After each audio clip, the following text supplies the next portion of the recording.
Hi, Ian Roberts, Mastering Composition and the Laboratory of the Painting Process. I said last week that I had a special announcement for this week, and I had a technological snafu and it's not ready, but in another week or two it'll come about. But first off, I hope you're doing well and your family's doing well and everything's okay. We're in LA here and doing okay. We can still go out for walks, which is nice. I'm taking more walks with my wife than I've taken in a long time, which is great. But it also gave me a chance to think like, oh, what am I going to do this week's video on? I sort of realized last night. And I was thinking about a little bit more about inspiration and the quality of our attention. I was thinking about the role of vision and skill and how they need to balance one another. About working in series, the way, say, Diebenkorn or Morandi or Degas does. I wanted to talk about foregrounds at one point. They're difficult because they're up close, but they still need to have, engagement. And the role of foreground, middle ground, and background in a landscape and how they sort of play like a stage set of where they sit in space. But as it happened, one viewer was saying, why don't you talk more about the photographs you use and like that? And so I just chose 6 photographs that I've made paintings from, and I thought I would just briefly talk about each one. And you'll see that I'm using the big shapes of the photograph and then simplifying it down. So I thought that'd be useful. We'll do that today, and I'll see you at the end.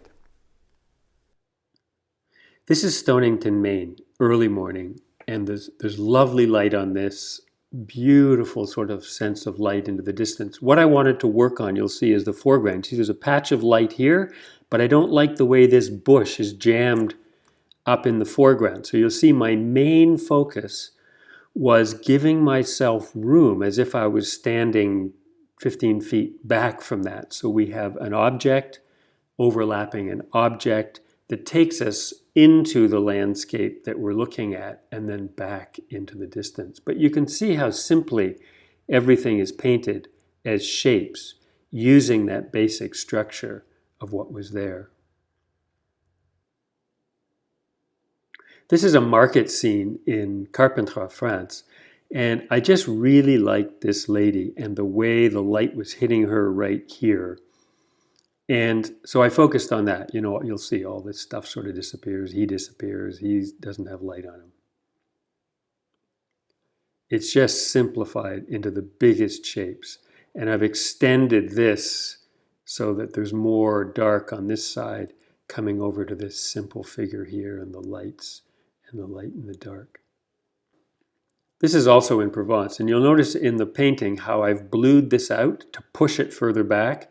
So we're kind of forced into the midground, and then I have patches of sunlight coming through the foreground in order to give it more interest and kind of break it up.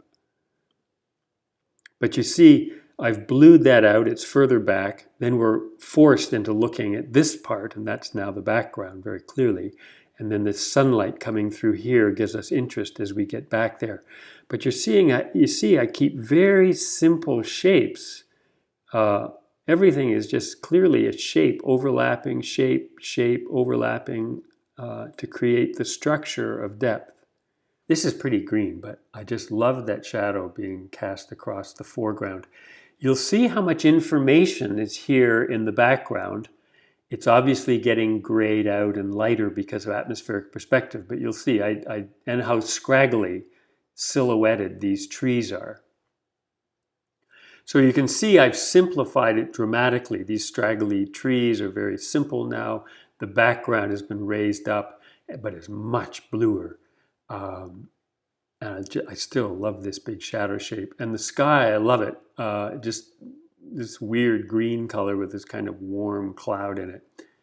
But just big, simple shapes using the main structure of the photograph, but then using that just as a place to jump off from. This is also Provence, and you'll notice in the photograph how the light is obviously hitting through the midground, which is where I want us to look in the painting. Right here is where I want you to go.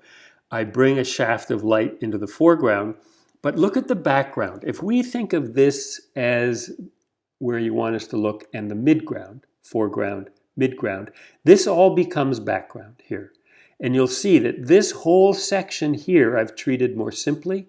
This I've treated very simply. This I've made larger and blued out. This little hill here I've made blue and pushed it further back still. So you can see I'm using the main shapes and structure of the photograph. I'm just simplifying it. The whole thing here is very simple with that shaft of light across it. This is where I want you to look.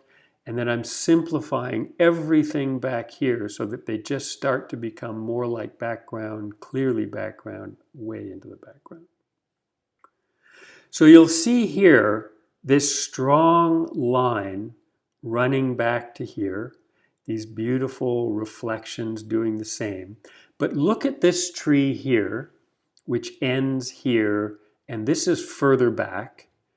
And then this comes forward again, this is further back, and then this jumps back a long way. But if you actually look at it, you can't really tell. So you'll see that I'm making very clear distinction between this plane, and this plane, and using the main structure of the shapes of this particular photograph. So you can see I've changed the colors, but I'm using those shapes to bring us back to here and its reflection. But then just look at that. There's that, then clearly that steps back, and that steps back again. So I'm structuring, I'm using the simple shapes, but I'm using it to create structure also. So I hope you found that engaging and helpful. Another week, I think I'll talk about, look at photographs that I'm still thinking about, like they might be good potential images, and talk about what I like and don't like about them and why I'm being drawn to them, or maybe not doing them. And also I can just say that the number of photographs, I take a lot of photographs. I don't take snapshots of people and things. I just take photographs that might be able to use for paintings.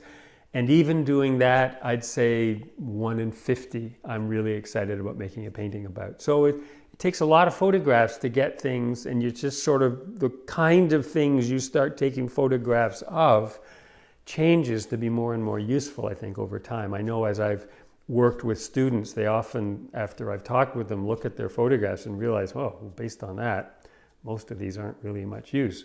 So anyway, that's a discussion for another time. So I hope you have a great week. I hope everything's okay, relatively speaking, in your world. And I hope you're safe. I hope you're not sick. And I will see you next week. Have a great week. And get some time, if you've got any opportunity, to put into your voice, your creativity, your expression. And I'll see you next Tuesday. Bye for now.